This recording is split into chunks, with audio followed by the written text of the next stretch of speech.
of labor also, this measure is very important. I am giving all the arguments. The 11th five-year plan admits that in order to keep up production in the country, in order to develop our industries, it is of great importance to enthuse the working class and the workers.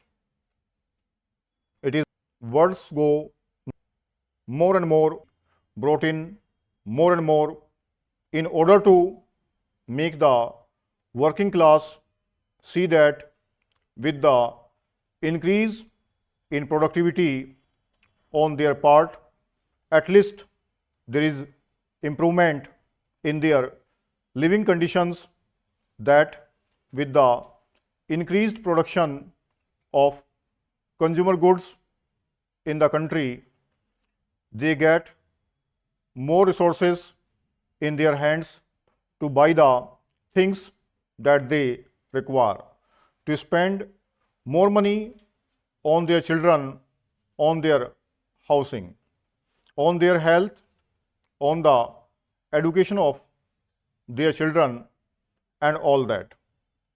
You have to create a situation like this.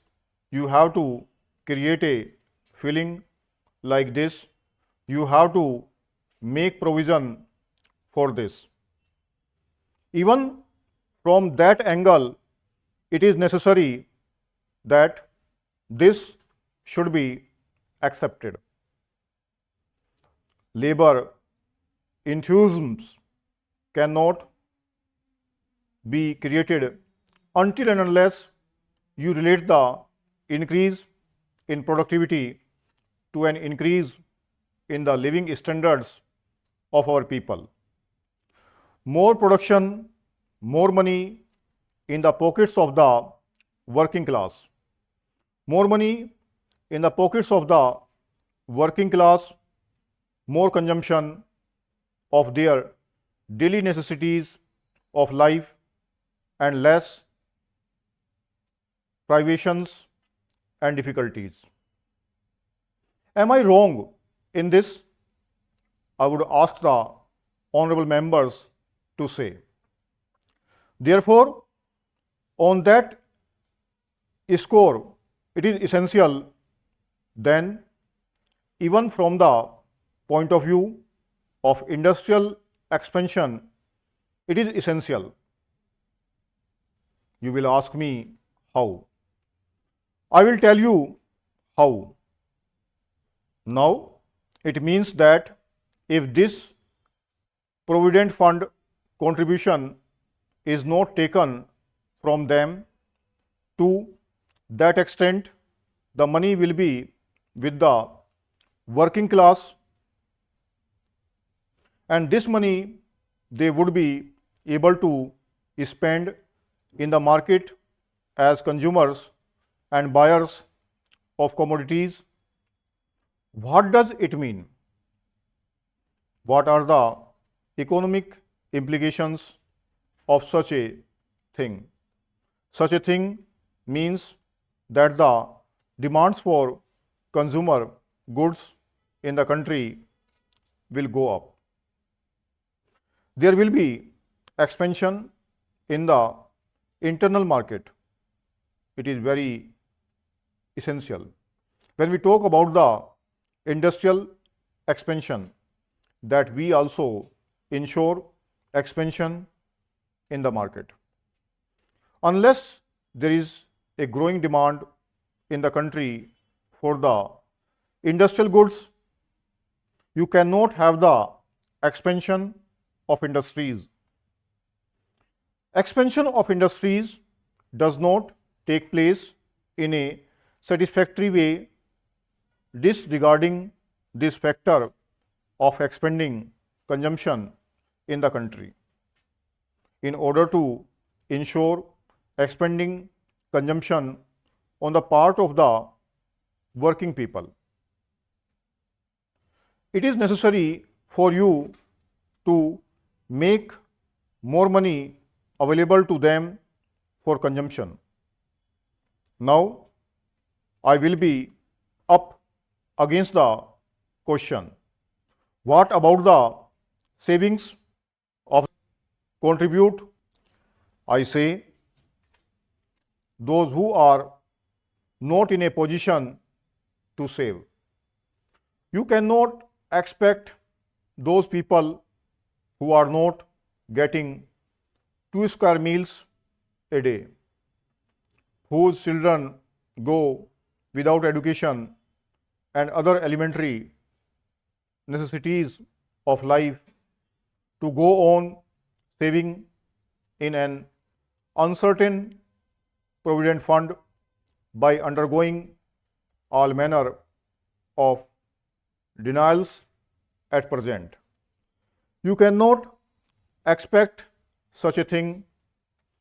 Therefore, it is not a question of saving on the part of the workers. That money which you give him is invested in other sectors of economy by way of increased consumption, which stimulates your industrial production. But we are saying, do not keep the gap. If that gap has to be filled, get the money from the capitalist class, the class which is in a position to save. By adopting such a policy, there will be a lot of savings. Savings takes place not at the cost of the worker, not at the cost of contraction of the whole market, not by stifling the stimulants that are required for the industrial expansion in the economy as a whole. Savings takes place on the basis of those who are in a position to save. All that money which would have been otherwise spent, left in the hands of the capitalist class for unproductive purposes in importing race horses and perfumes and all manner of things would be available for being spent on clothes, books, medicines and other things which are essential for the vitality of the community and for its healthy growth. Therefore, from any angle that you judge, this measure is a very good measure. And I think the Honorable Deputy Minister would not mind accepting it. He is somewhat allergic to me and to the communist benches generally. I am very sorry for it if we caused this kind of allergy to anybody. But he need not be allergic to us in this matter at all. We have followed some of the state's objectives in the 11th five-year plan, pronounced objectives in the 11th five-year plan in formulating and presenting this bill to this House.